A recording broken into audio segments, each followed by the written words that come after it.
So I happen to live in an area where one of the 40-something theaters running Juror number 2 at the moment happened to release. And this is part of the expansion release plan. I just got the movie earlier because it was out for the first time last week. And so I got a chance to see it, and I can't wait to talk to you guys about it. This movie is directed by Clint Eastwood and stars Nicholas Hoult as Justin Kemp, a man who is brought onto the jury of a high-profile murder trial. And as deliberations begin and the prosecution and defense begin making their cases, the story that is told seems to parallel one that he had on the same night of this incident, and it turns out that he might have been the one who actually did it. And as more facts and evidence come to light, it seems like the walls are closing in on him, and he has to figure out what he's going to do next.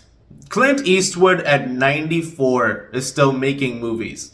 There is something so inspirational about that, but also it's such a blessing to be able to get movies still from one of the greatest in the entire Hollywood industry. I mean, this man has been at the forefront of so much, and to still be able to see a new movie from him in theaters right now feels really, really great, and just amazing that he's still at it. This is one of those cases where I don't really understand why there's a limited release. It's not even like a select theater situation, like if you follow award seasons and stuff like that. There are movies that are often released in markets like LA and New York first before it goes nationwide.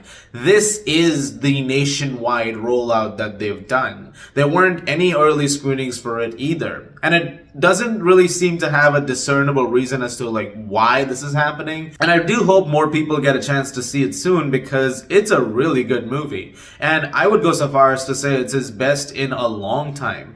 There are some movies that he's made in the past decade or so that have not been pretty bad, like movies like Sully, which I quite liked, as well as Richard Jewell. But I think this is above those two as well because so much of this feels like a back to basics legal thriller, and in the best ways imaginable. It really feels like a throwback to old school filmmaking, from the 80s and 90s. It feels like we've gone back to that with this movie. And you're in a courtroom for the most part, or you're with other members of the jury, and there's long sequences where you're just hearing back and forth about the case itself, but it never feels like it loses you at any point. At least not to me. I was constantly riveted by everything that was happening on screen, and it's helped with a very sharp script from Jonathan Abrams that really does have some very good dialogue in there that keeps you invested throughout. And it's anchored by great performances as well, especially from Nicholas Hoult, who I think gives one of the best performances of his career over here. As Justin, he is someone who has a lot going on in his life, not just in the court,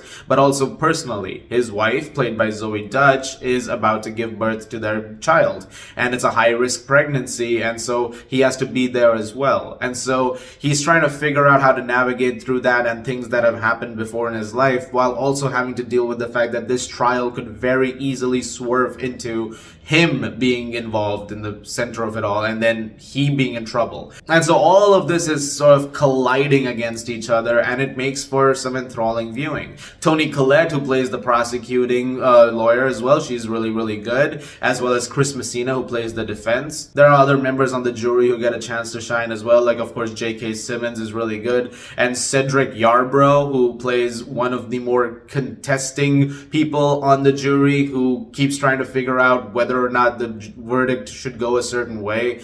There are some great moments with him too. The marketing doesn't show you a ton, so I don't want to go too much into details regarding what happens as the movie progresses, so I'm going to keep that one a surprise. But Eastwood directs it really, really well, as you would expect from a man of his caliber and his stature over the years, and the work that he has done, it comes through over here in spades. And speaking of throwbacks, there's even a score from Mark Mancina, which sounds pretty good. It's, again, sounds like you're going back to a certain era of time when it comes to filmmaking. It really is cool that a movie like Juror number 2 exists right now, especially in the world we are where, you're trying to make movies as big as they can be. And here's a movie from a big studio that's just back to basics. The movie also does a good job of honing in on some themes regarding the justice system and the process, and what seem to be Eastwood's own pros and cons with the system overall,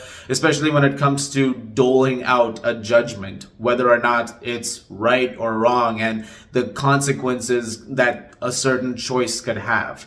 And I think the movie does a very good job of exploring some of that, though I think at times it could maybe do a little bit more. Like there's a couple of moments in the movie where it sort of spells it out to you that what it's trying to do. And in those moments I thought that's interesting, and it was something that I felt could have maybe been highlighted a little bit more at times.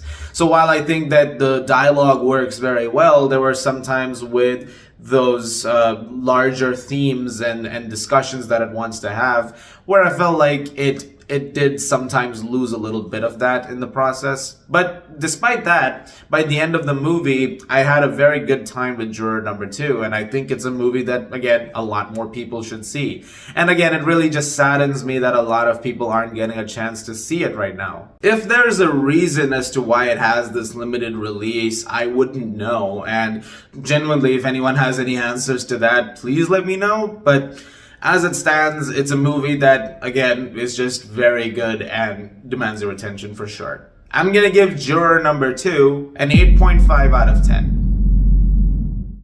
Guys, thank you very much for watching. Look forward to more videos very, very soon. And thank you for being a part of the channel as always. It means a lot to me. As always, if you like this, please do subscribe. And I'll see you guys at the movies.